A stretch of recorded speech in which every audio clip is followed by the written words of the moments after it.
I am back for another installment of this little series, and I'm going to be doing season 2 today. Um, if you haven't seen the first video, I guess I'll link it in the description or something like that. But basically, as I watch my way through the entirety of Classic Who, I'm going to tell you guys which is the best serial, in my opinion, of course, of each season and why. So today I'm going to be doing season 2. This started airing in 1964. So William Hartnell is still a doctor, so it's First Doctor, and his companions for this season, it switches out a little bit, but primarily it's Barbara, Ian, and then Vicky. I feel like this is going to be a really controversial one.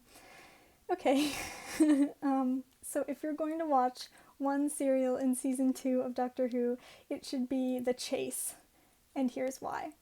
I feel like I need to just preface this by saying if pacing is the most important thing in a story for you, or you really can't get into a story if it's not moving quickly, this is not maybe the right serial for you, and I go into this fully admitting that the pacing in The Chase is not the best.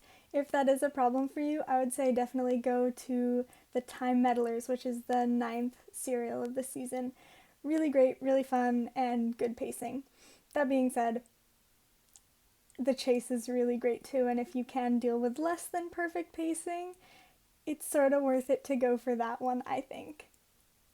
So The Chase is the 8th serial of the season, and I watched it all in one night this time when I'm watching through, and I just fell in love with it for so many reasons, and so yeah, let's get into it. The first thing that really stuck out to me was it had great comedic timing.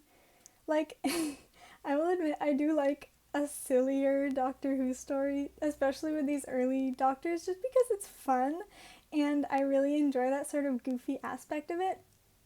And The Chase for me was funnier than a lot of other First Doctor stories.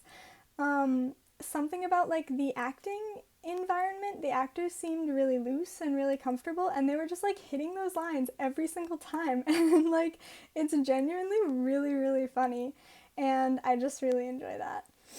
Number 2, the plot moves through a lot of different time periods and settings, and you just have this really great microcosm or series of microcosms where every episode, and sometimes more than once per episode, you get a new setting and a new little mini adventure, and I think that's a format that works really well for especially the First Doctor stories.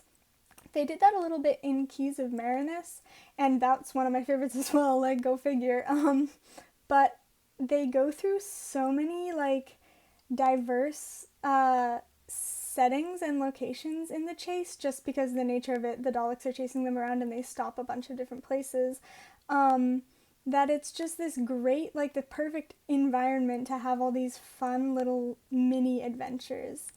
They hit a sailing ship, they hit the Empire State Building, a haunted house, a couple of alien planets. It's just really cool. And then also the set design for all of these different places, it was a really great opportunity for the people working on the sets to really go for it and use their creativity and their resources, and they really did. So all of the sets, especially the Mechanist set, which is the last place that they go to, really are just incredible, and the tech theater geek in me really loves the set and the technical aspects of all these different sets in this one, so that's a big plus for me at least.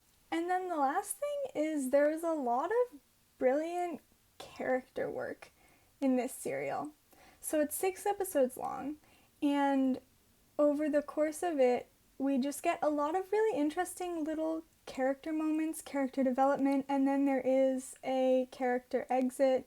Ian and Barbara leave in this one, and it's so sad, but they get such a great happily ever after, and this really cute little montage of them being back on Earth together. It's just so cute.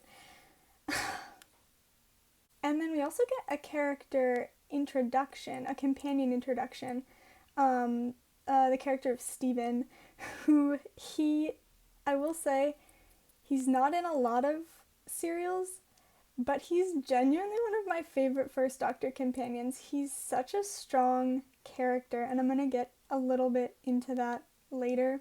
So, first of all, character development.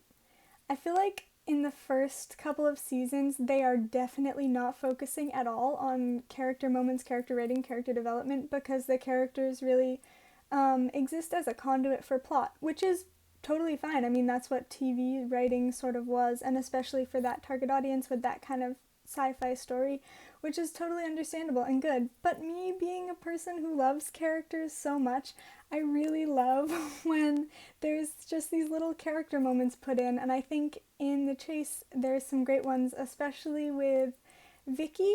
There's just this little throwaway line where they're supposed to like rappel down this really tall building, and Vicky's like, no, I won't go, I'm scared of heights. And that's just like the tiniest little thing, but it's also something about her character that they didn't have to give us, and they did, and it fleshed her out, and then it came back later in other episodes, in other serials too, and I think even in other seasons? Or no, maybe it was just the next serial. But it's like a consistent thing with her character, and to establish that and then to stick with it just feels really good, and it is more like the character writing that we're used to today in modern TV. So I really liked that. And then also pretty interesting with the Doctor in that one, when Ian and Barbara leave, he like really doesn't want to let them go and doesn't want to like be abandoned and be left. And I think that that is a really interesting character thing to put in there, and just sort of makes you think and lets you sort of get into the analysis of that character. So I really liked that. Ian and Barbara's exit, I mean, it was the perfect exit for them. They had a great time, but they wanted to go home back to their time and just like be together, and it was just like really cute and really satisfying. And it felt like, obviously I was sad to see them go because I love them so much, but it also felt like a really nice end to their story that they were completely in control of. Like, they chose to leave because they would be happier back home, even though they had a great time traveling with the Doctor. And I think that that's like really good to put in there, especially with later companion exits, and in New Who, almost all of them, they were like forced to leave or died, or like, I don't know. It's just like personal preference. I do like when they choose to leave for their own good. So I liked that. And then Steven. So, oh my god, like where to even start with Steven? I am a firm believer that if Steven was a character in new Doctor Who, everybody would be like obsessed with him. Like, he'd be the most popular character ever, because he's genuinely like such a good character. And just from the moment he steps on screen, I was about to say stage.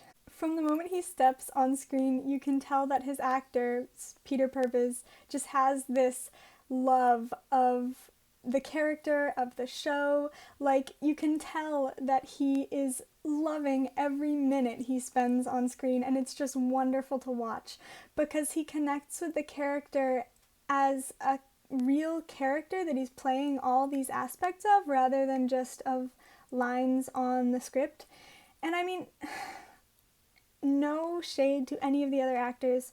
They're doing amazing with what they're given, and it's just a different standard of acting for the time and for the genre. But I feel like Peter Purves really went the extra mile and just created this brilliant character for Steven when, like, from his first moment on screen, you can tell that this is a well-rounded, like, person.